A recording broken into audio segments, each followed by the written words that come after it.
السلام عليكم.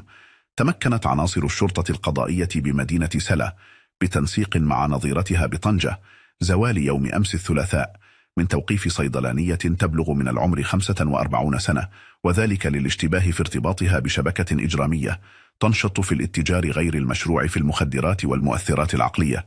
وذكر مصدر أمني أن الشرطة القضائية بمدينة سلا بتنسيق مع مصالح المديرية العامة لمراقبة التراب الوطني كانت قد أوقفت يوم السبت المنصرم شخصين في حالة تلبس بتهريب وترويج 1740 قرصا طبيا مخدرة، وذلك قبل أن تقود الأبحاث والتحريات المتواصلة في هذه القضية إلى توقيف الصيدلانية المشتبه في تورطها في تزويدهما بهذه الشحنة من الأقراص المهلوسة.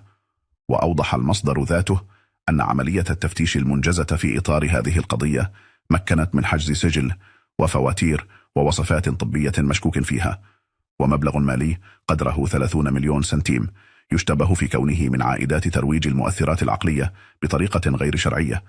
وأشار إلى أنه قد تم إخضاع المشتبه فيها للبحث القضائي الذي يجري تحت إشراف النيابة العامة المختصة، وذلك للكشف عن جميع ظروف وملابسات وخلفيات هذه القضية، وكذا تحديد مستوى وحجم تورطها في ارتكاب هذه الأفعال الإجرامية. إلى هنا ينتهي خبر اليوم. شكرا للمشاهدة، ولا تنسوا الاشتراك في القناة وتفعيل زر الجرس ليصلكم كل جديد. مع السلامة.